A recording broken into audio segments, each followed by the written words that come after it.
¿Sabes qué es un remake?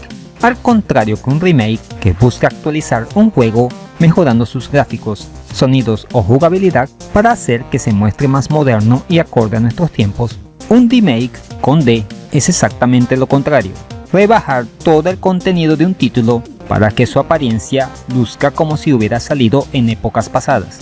La gran mayoría de estos proyectos son hechos por aficionados, ya que es poco probable que una compañía de videojuegos se ponga en esa labor. ¿Y por qué lo hacen? Porque muchas veces nos da curiosidad ver cómo hubiera sido cierto juego si este hubiera sido lanzado en consolas de décadas anteriores, además de que le da cierto encanto. Así que hoy veremos 3 remakes hechos por aficionados que buscan ser otra forma de ver y jugar estos clásicos. Así que, sin más preámbulo, comenzamos. Empezamos con el fontanero más famoso del mundo. Si pensabas que su primera aventura en la NES ya no se podía simplificar más, pues déjame decirte que sí es posible. Y es que alguien se ha dado la proeza de realizar una adaptación a la legendaria Atari 2600 del primer Super Mario Bros. Por si las moscas, este remake lleva por nombre Princess Rescue, aunque claramente se ve que está inspirado en la mascota de Nintendo.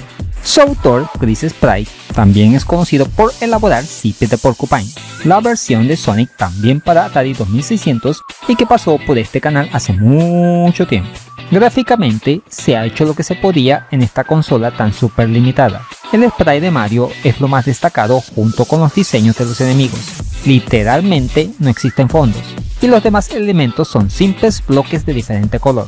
Al menos tiene scroll multidireccional, es decir, puedes ir hacia adelante o hacia atrás, aunque es algo brusco. El juego tiene música de fondo, lo cual es meritorio ya que en la época la mayoría de los títulos de esta consola no lo tenían. Los temas son bastante parecidos a los originales.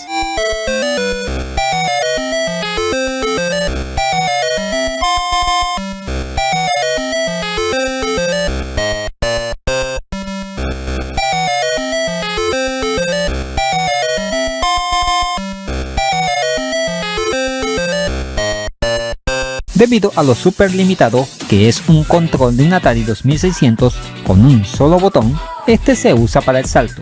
Si hemos agarrado la flor de fuego, tenemos que dejar pulsado el botón y presionar arriba para disparar. El principal defecto de este juego es la física, sobre todo la del salto, que es sumamente distinta al original. Es muy ortopédico, parece como si primero debieras saltar y luego moverte. Sería cuestión de acostumbrarse. Los enemigos reaparecen constantemente, pero son algo aleatorios. Igual los power-up.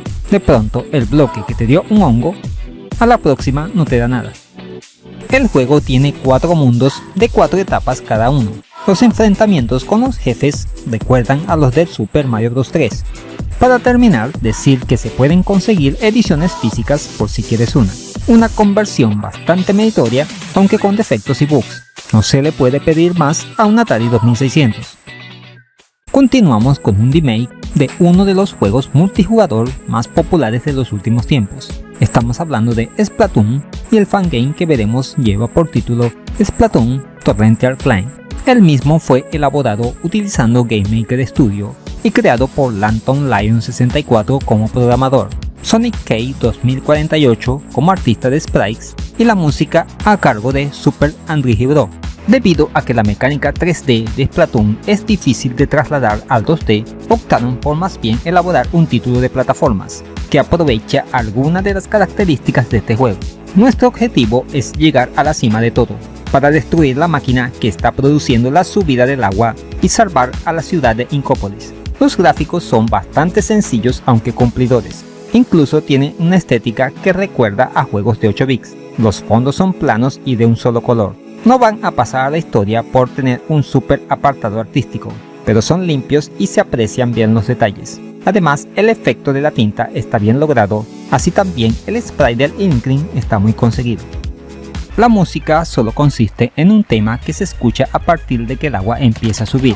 No está nada mal.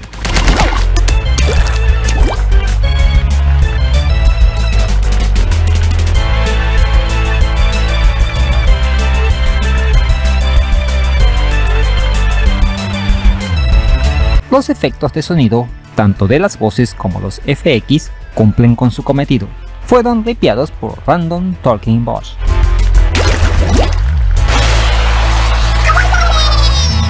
El control es sencillo pero tiene miga, es cuestión de acostumbrarse.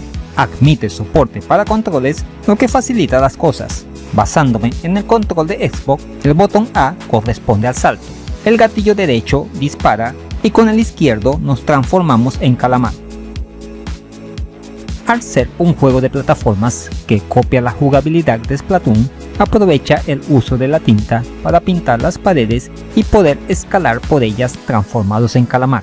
También de esta forma podemos pasar por debajo o a través de ciertas paredes. A su vez existen plataformas que las hacemos crecer momentáneamente llenándolas de tinta y que nos servirán para subirnos encima y seguir avanzando.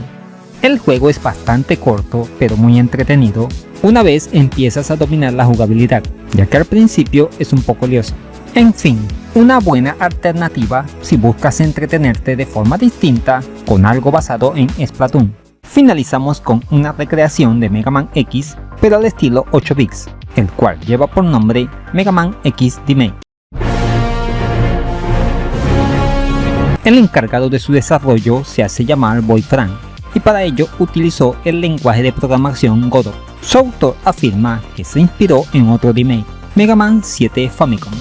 Esta demo está disponible en varias plataformas, Windows, Linux y Android. Su estética, como dijimos anteriormente, busca parecerse a la de un juego salido en una consola como la NES, aunque sinceramente me recuerda más a un título de Game Boy Color.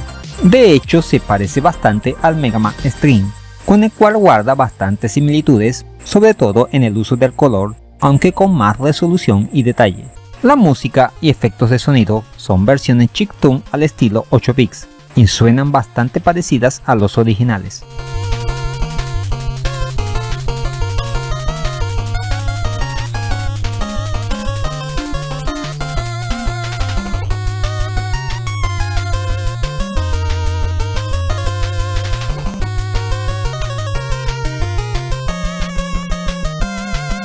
Tenemos variedad de opciones, entre modificar los botones, cambiar el aspecto gráfico con la implementación de filtros, o seleccionar el idioma entre español, portugués e inglés. El control está basado en dos botones, uno para el salto que también, al igual que en el original, nos permite escalar paredes, y en el caso de Zero, hacer el dash presionándolo junto con la diagonal.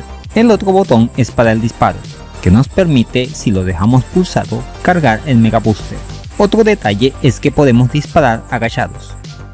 Existen dos personajes a escoger, X y Zero, pero para seleccionarlos debemos entrar en opciones y luego salirnos para que cambie. Este remake está en fase de desarrollo, así que solo está disponible para jugar la escena de introducción. Entre los detalles a mejorar está la ejecución de los saltos, que deben ser precisos porque no admiten errores. Y otro es que las cajas de impacto en algunos enemigos es sumamente pequeña, sobre todo en aquellos que van en autos. Poco más que decir de un proyecto que tiene buena pinta.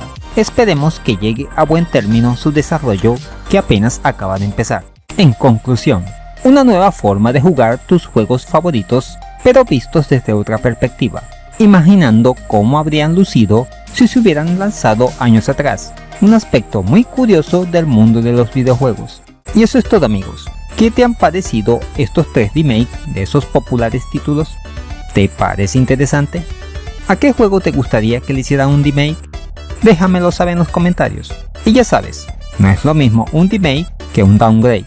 Si te gusta el contenido que subo a este canal, dale un me gusta, compártelo con todo el mundo, suscríbete y dale a la campanita para que sepas cuando subo nuevo material al canal. Así que dale like.